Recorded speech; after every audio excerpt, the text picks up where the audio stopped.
Good afternoon and welcome to another episode of I Shake My Head with Lisa and Sam. Hi everybody, hope you've had a good week. Woot woot. Woohoo. We are live at Dorntosh, Saskatchewan. Woo, woo, woo.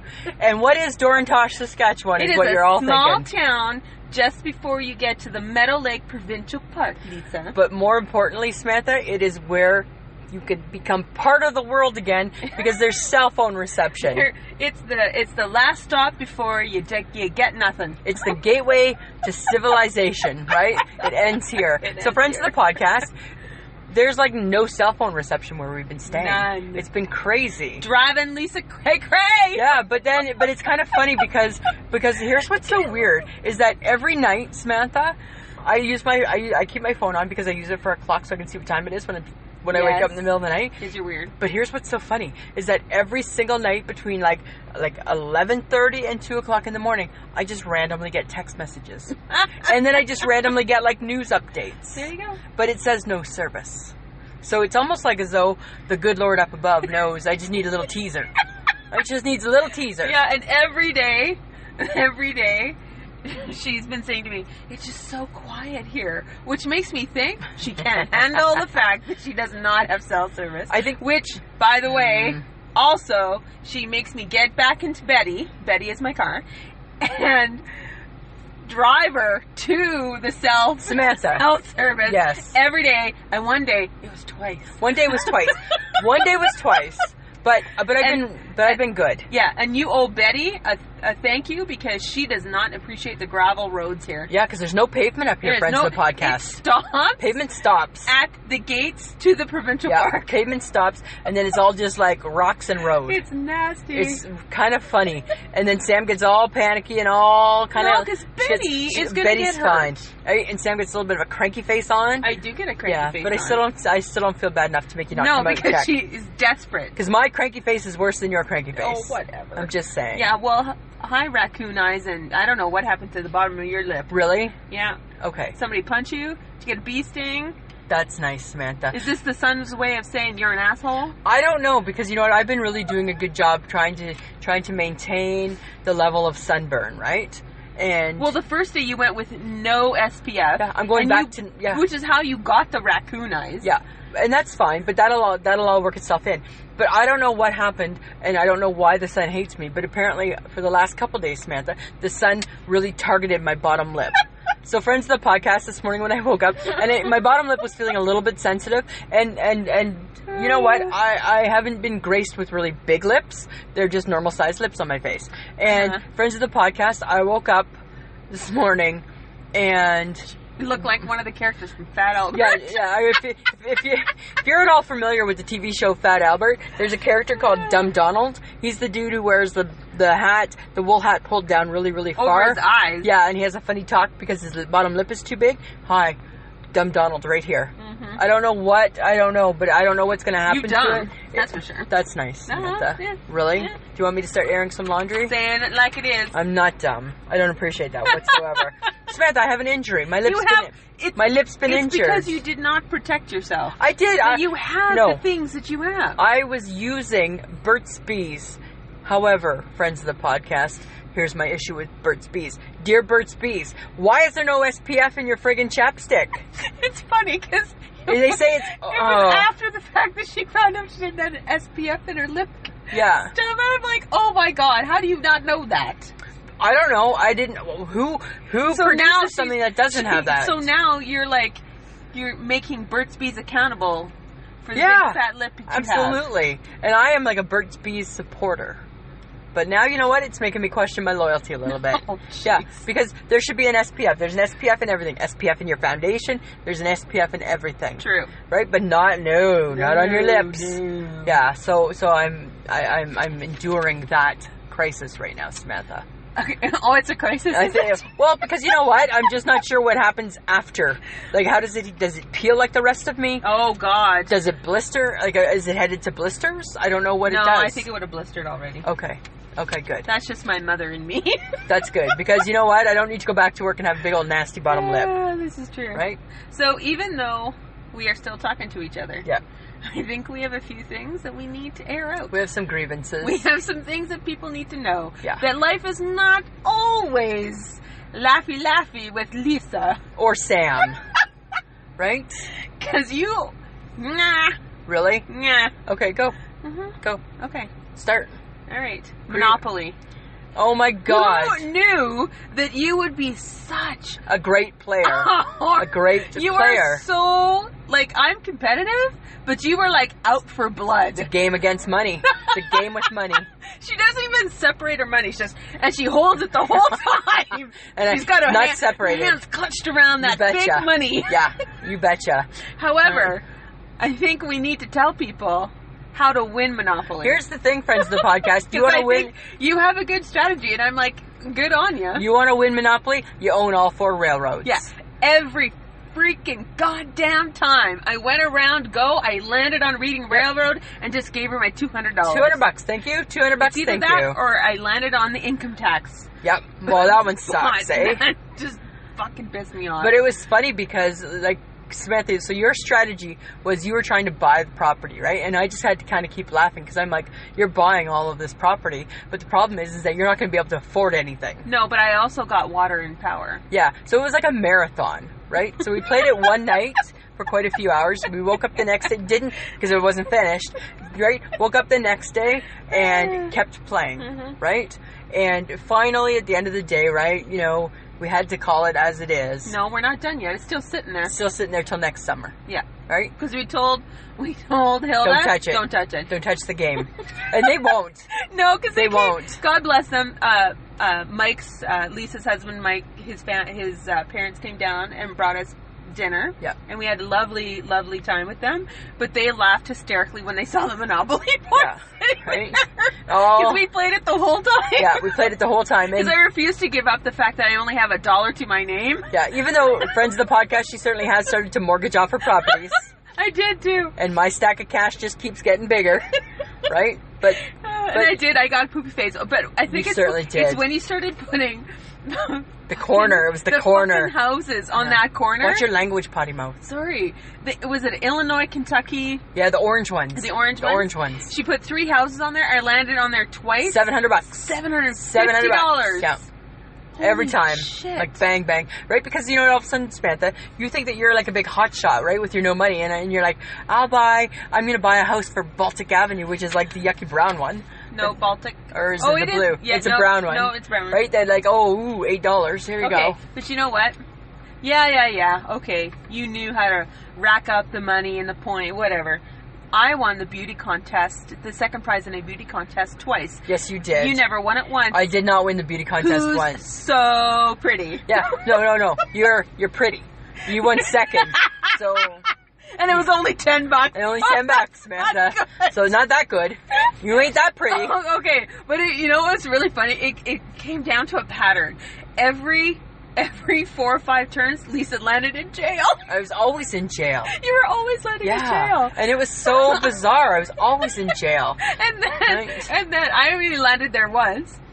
Yeah. But then I kept landing on either income tax, and I had to give my $200, or Reading Railroad, which I just bought. Yeah. And so every time I went around that one corner, I was getting screwed over. So it's so funny, though, because it's like Monopoly really, and I get that there's the board game, the game of life, but Monopoly really is like the working man's game of life. Yeah, because you have to figure out your finances, and I gotta pay my rent. Yeah, you gotta pay rent. Right. And there's income tax, and there's a luxury tax. Right. And then I gotta buy a house, and then the house made me poor, and then right, and then you just got to try and get around back to payday. Yeah. Which $200, that seems to be all that's left in the kitty by the time you get to payday. I know. It was funny. So it is. It's like, you know, this is what we do every day, and now we're playing a game. And now we're playing a game with it. And and I fared better. It's a metaphor for life. It seems to be. And it's not the game of life, because I think the game of life is not very realistic. No, Monopoly is realistic. I think Monopoly is way more realistic. Absolutely. So I apparently, in the real world, need to spend my time in jail.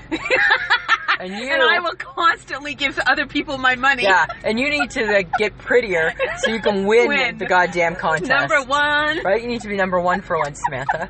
Yeah, I agree. But Samantha, I'm gonna tell the friends of the podcast my issue I have with you. Oh. Yeah. So, well, I'm pretty sure there's more than one. I'm going to go with the big one, right? Which is, she is a friggin' control freak. She doesn't cook. Her food tastes like necessity. But, oh my God, that's not how you cut a potato. My mom doesn't cut potatoes like that. Your mom's not here. No offense to Sheila. I think the world of Sheila. Love her dearly. But it's a potato. Apparently, okay, so the problem is, in my family, nobody lets me cook. I understand why. I go to other people's houses, they're like, no, it's okay. You don't have to bring anything. You don't have to cook. No. Mom's like, no, I don't need your help. I'm like, okay. So I've never really used a barbecue on my own, but somehow I'm managing I didn't manage to blow us up. Yes. Because I barbecued. She did. And I'm like, I hope this is right. But here's I did read the instructions on the barbecue, though. Did you? Yeah. I didn't even know there were How any. to turn it on. And I'm like, okay, so I'm right. Okay, that's good. Okay, good. Good. So I think for some reason, I feel like even though you're married and you do cook for your husband occasionally. I do.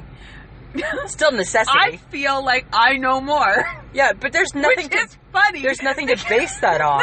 No! Nothing. But friends of the podcast, if you could have seen the attitude that came out. Oh, I had big attitude. So here's the reenactment, okay? So no! Yeah, so I'm at the counter. I've got the little tin foil plate that's gonna hold the potatoes. You're making chunks. Potatoes. No, I had made 2 chunks, right? So I'm cutting the potatoes, just trying to pull my weight and do my share.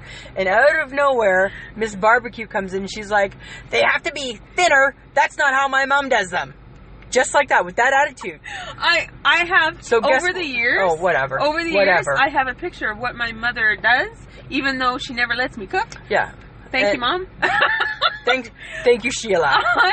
I have pictures in my head of what things should look like. So, friends of the podcast, and you were not following the picture, no, right? Because I'm not a friggin' mind reader. So, and it's a potato. So, friends of the podcast, I put the knife down, and I was done. Yeah, you were. I'm not. You reacted badly, Lisa. I did, right? Because you squashed my spirit, Samantha. You completely squashed my spirit. You took your big foot and squashed my spirit. So yeah, I was done. I didn't care. But guess what, friends of the podcast? I did the dishes because I can do that okay. Kinda. Fine. I don't even need to do that next year either. You can do all of that. No, you did fine. But you know what? Here's the thing with the barbecues. I know you were a little bit hesitant, and I was super hesitant. And I think it's because women are taught that it's the man's domain. I don't understand, though. You must go back to the caveman days, right? Like where they're like, really? Because I can make fire. I cook under fire. Right? I can make fire. I know. Well, we don't know that. You didn't try to make fire. Why? So we don't know how. I don't know. Whatever. I don't know. But I think that's the issue with the barbecue, is that I think that it's kind of ingrained in us that it's the man's barbecue. Yeah, that's true. It's the man does the cooking. Mm-hmm. Right? But that doesn't make any sense.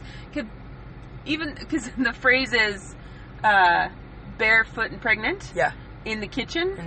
Right? But women are allowed to cook at home, but outside the home, it's men who are predominantly chefs. I think it's like animalistic. So I think it goes back. Weird. Because I think it's animalistic. I think it goes back to like the caveman days, right? Where the man went and hunted and gathered and then cooked.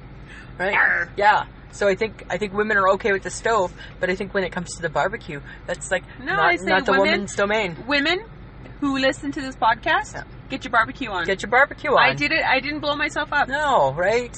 I'm good. I think nowadays it's kind of more foolproof, right? Just have the lid barbecue. open. Just have the lid open. And if you don't have a barbecue, go find someone else's barbecue. Just try it. Just don't blow yourself up or anyone else. Don't be afraid. Don't be afraid. So I thought that was kind of interesting. I kind of forgot exactly how much of a control freak you are. Yeah.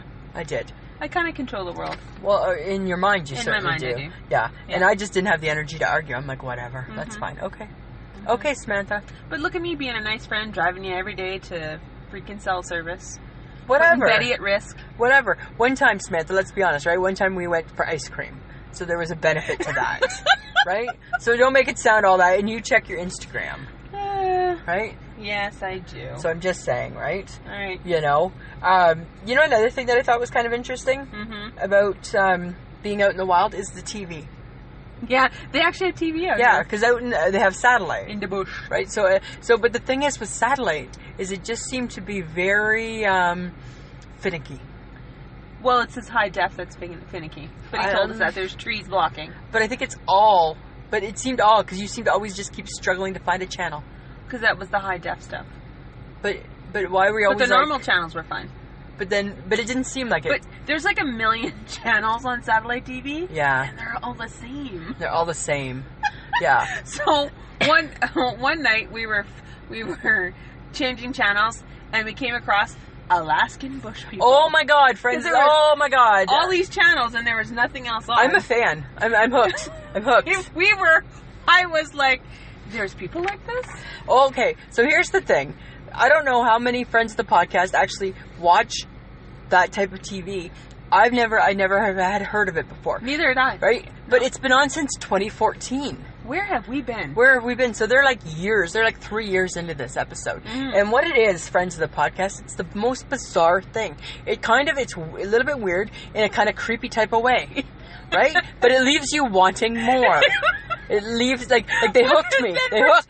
Then for 2 days after, we kept coming across Alaskan bush people again, but it was the same episode we'd watched, and we were like, oh, damn. Right? It was so, and like the names, like here's some of the names of these people, these Alaskan bush people. So it's about the Brown family. And they call their compound in the bush. Browntown. And the only way you can get to it, apparently, is by boat. Yeah. Yeah. Across a lake. Across the lake in the middle of Alaska, right? So I think there's like 7 kids, 5 sons and 2 girls. Mm-hmm. So here's a selection of their names. There's Bear Brown. There's Gabriel Starbruck Brown. Noah Darlin Brown or something like, or Snowbird Brown, Rainy Brown. And these characters are missing some teeth. Yeah. But the weird thing is that Rainy Brown looks like you could take her and put her anywhere in the world and she would just fit in perfectly. Only one. Only one that does. The 2 guys that they showed, Matt, the guy who went back to Browntown to apparently close it out because they were staying in California because the mom has cancer and she's doing treatment. Yeah. He dressed like he was from the 80s or the 90s. Yeah. And Bear was wearing Michael Jackson leather jacket. Red leather jacket and fingerless leather gloves. Yeah.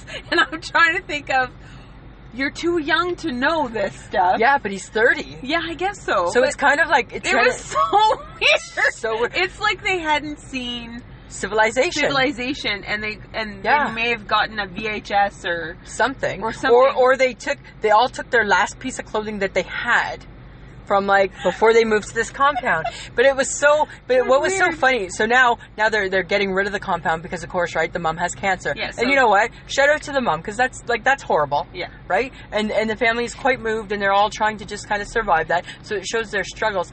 But it's funny because the 3 of the kids go back to close down the compound. Well, the first guy that goes by himself didn't go well. Hurts himself. He hurts himself. He keeps talking about the bears and stuff that are around there because they have to like keep the bears away from their compound or whatever. Yeah. Their Browntown. The Browntown.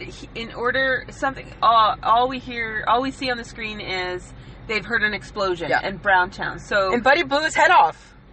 He blew the back of his head off. And they showed it. It was so disgusting. But friends of the podcast, he's fine. He's fine. He's fine. Yeah, it's really weird. 9 staples. Yeah. Oh. 9 staples. But these other 3 are trying to like take apart the compound. Okay. So they can take it back on a boat back to the family. Parts of it. Back to the family home. And they were taking the wind. It's like a windmill. The windmill. Like a propeller. A turbine. And I'm like, why are you taking that with you? Because they thought that Mama would like that. Yeah. They thought that would help the mom. And then they almost hurt themselves. Yeah, it's so bizarre. I can't wait to start PVRing it every night. But the bear guy.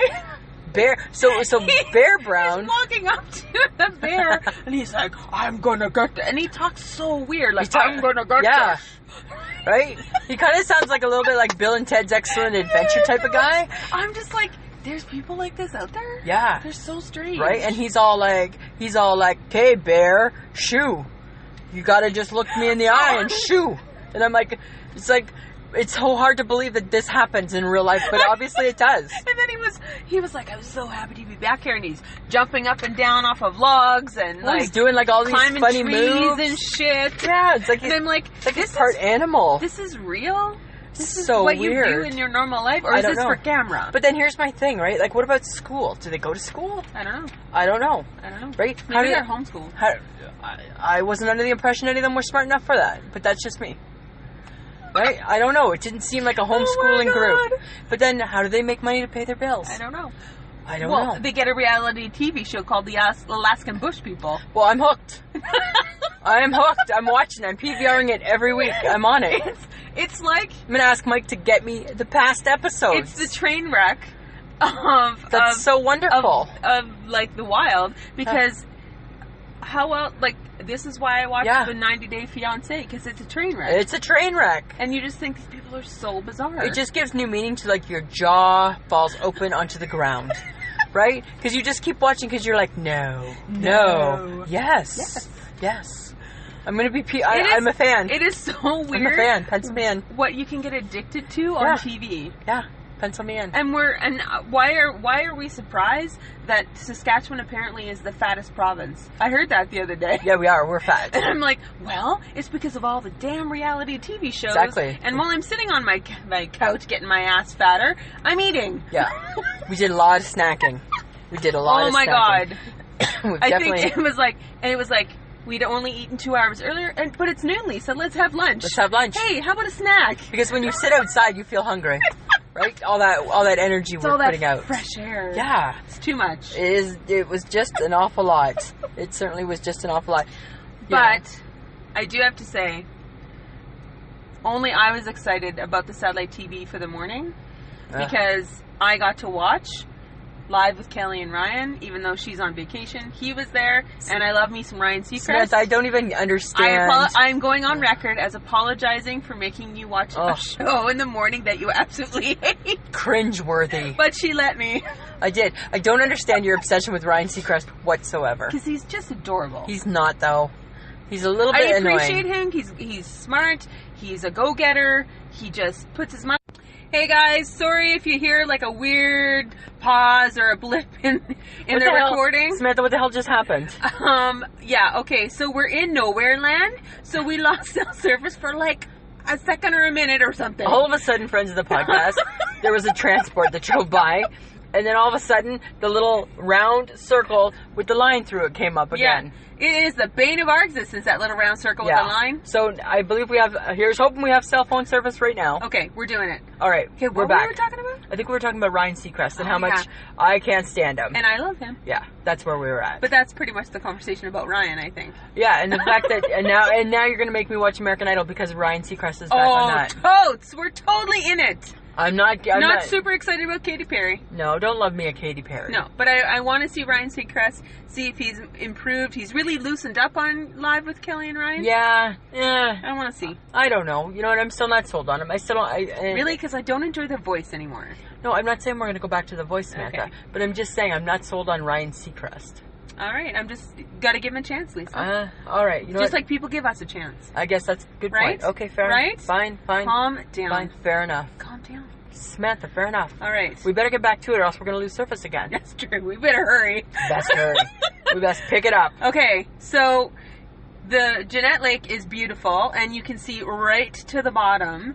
And we got super hot the first day we were there, so we're like, oh, let's go into the water. It was cold. But we took Dr. Oz's challenge. Oh, that's right. We saw an episode of Dr. Oz, or a few minutes of Dr. Oz, where they had some fitness guy on there saying that it's mind over matter. Yeah. Heat versus cold. Yeah.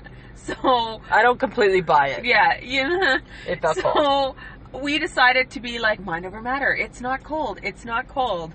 Well, it definitely is not bathtub warm. It was not bathtub warm. It was definitely not bathtub. It was nowhere near bathtub warm. No. But nice sandy bottom. Nice, beautiful. It's a beautiful excellent. lake, Yeah. absolutely. But then, because we were in the water and we wanted to make the most of it, we broke out the water sports. Absolutely. Right? We played some extreme frisbee. We did. And more extreme for Lisa because she was in the deeper water. Here's the thing, friends of the podcast. I don't have a problem not being right on the shore. Right? Samantha likes to stay right on the shore. I think it's my shortness that keeps me closer to the lake edge. And so she throws the frisbee like so far away. I'm like, okay, so either you're trying to make me drown, and we don't need that catastrophe taking place. I felt you needed some exercise. Apparently I need a little more exercise, and I had to go out and get it. I had to go and get the frisbee many times where it was like over my head. Well, you know how to swim, don't you? I do. Your family had a boat. I know, but I was doing the side stroke Because in my mind, if I go sideways, it doesn't seem like it's so far away. Oh my God. I know it doesn't make sense, but that's just how I felt. That seems to be my go-to stroke in a lake is my side stroke. Mm-hmm. Yeah. Well, and then we played what we think might be lacrosse. Well, kind of lacrosse. With the thing, and it's got a whipple ball kind of contraption. And one of us is throwing. Friends of the podcast, we played this last summer too, where Sam was better. I was better. This year, she has lost. I have lost my ability. You have lost how to play that game. Yep. Right? Like, you can't throw that thing to save your life. Nope. I have the perfectly arched throw. I was awesome at it. Perfectly arched? Yeah, absolutely. I would not go that far. I was like awesome. And then even when you tried to okay, oh, it's the wind. It's the wind. It's the wind. I don't know. I'm out in the lake and I'm not feeling the wind. The plastic ball has holes in it. The wind took it. Okay. But then even when you threw it, you couldn't even throw it. You threw like a girl. Really? Yeah. I am a girl. I know, but you were not very good at extreme sports. That's a really ignorant statement. It doesn't matter. Throwing like a girl. You threw like a girl. Right? You're more competitive than that. Put a little oomph behind it, Samantha. I am more competitive. Yeah, you're more competitive than that. Right? And I was a little bit disappointed in that because, you were like... You were just happy you were winning because you were still high off the Monopoly. Yeah. Apparently this vacation I ruled in all of the activity. Well, you did learn how to play a board game on your first vacation. Absolutely. And I did not. And you did not. Right? So if nothing else, I think I conquered the sports. I think you have. Yeah. There you go. Are you feeling better? Yep. So next summer... Squashing me down. Yep. Killing my spirit. Well, time to squish your spirit too. Because you killed mine over potatoes. So now I kill yours. Over water sports. Right? And Monopoly. Yeah. I would just like to say that I have the better tan. But mine's still pretty good. I actually look like I've tanned. What do I look like? You look like you've just decided to have a family of freckles live on your arm. Samantha, that's kind of shaming me for being freckly. And that's not very nice. Right? If you look at my feet, they're tanned. Your feet are peeling. Along with the rest of your leg. That's from my previous tan. From your asshole tan in Ontario. It's from my previous tan. I'm just saying. All right. So, Samantha, do you have an I shake my head moment? I do. You want to... Well, it's about you. Of course it is. Of course it is. Because I shake my head at you because the last morning I woke up, you were sitting at the kitchen table. The only reason I woke up is because you had set the fire alarm on. Okay. Because she made toast, burnt the toast, was sitting there without coffee and the TV on. You want to know why, folks? Because she forgot how to turn the TV on and she can't make coffee in a coffee pot. I didn't pay attention to my father-in-law's instructions about the TV. Right? You were just sitting there all by yourself at the kitchen table, thumbing through a magazine. Eating your burnt toast. I was being nice and letting you sleep, Samantha. That is on my I shake. How do you survive? Samantha, it's funny because my I shake my head moment was I watched you for how many days in a row make toast. Yes. And never once did I see you check on the toast or anything like that. Nope. So I was hungry, you were still sleeping, and I'm like, I'm going to make myself a piece of toast. Put the toast in, and I did not check on it. Thought it would pop up ready to just be eaten. No. For some reason, I have to start the alarm going off. Because I think when you only do one slice of toast, Lisa, you have to pick the side of the toaster that's designed for. But that's why you burnt the toast, because it thought it had two. Well, then the toaster needs to become a little bit more simpler. We've made toasting too hard then. We've just made toasting too hard. I think you've made toasting too hard. And Samantha, I thought about making coffee, but then I thought, oh my God, if I don't get the coffee right, I'm never going to hear the end of it. Yeah, it's the potato revisited. It's the potato revisited, and I just wasn't prepared to start that day off like that. Whatevs. I'm just saying. Whatevs. So I did eat my burnt toast, and it was fine. Yeah, and you woke me up. And I did wake you up. I knew it was going to, because I'm like, wow. Good. I tell you, no, that cabin's never burning down. That's for sure. Oh, good God, no. No, exactly. No. Right? Kill the toast. Kill the toast. Stupid toaster. That's what I thought. Stupid toaster. Okay, so we are still talking to each other. We are still friends. We are at the end of our vacation. Yeah. And we hope that you guys have had a great week. We're going to end our podcast for today. However, we're going to let you know next week. Big topic. It's a big topic. It is the 40th anniversary of Elvis's death. So it's all about Elvis. All about Elvis. There's going to be trivia. There's going to be stories. Oh my There's God. going to be what's my favorite song. Oh. There's going to be everything Elvis. Who knew she was that excited There's about going to Elvis? be, do you prefer Hunka Hunka Burning Love Elvis or Big Fat Elvis? Because that's how he became. In the white pantsuit. In the white pantsuit. Bejeweled. Or do you prefer the Aloha Hawaii Elvis? Oh. In the leather black outfit. All those crazy movies that he made. Okay, that's where we're headed next time. All right. So, friends of the podcast, again, we apologize for the no cell service blip. Right? That's what happens when you record in the middle of the forest. Forgive us. Right? Normally we can't anticipate that. So, join us next week. And remember, you can check us out on iTunes, Podbean, Google Play, Twitter, Instagram, and you have Facebook, right? And we have Facebook. So join us. We would love to hear from you. And if anything, just keep following us because you know what, guys? We're enjoying this. Absolutely. And we will talk to you next week. All right, Samantha. Always a pleasure. It should be.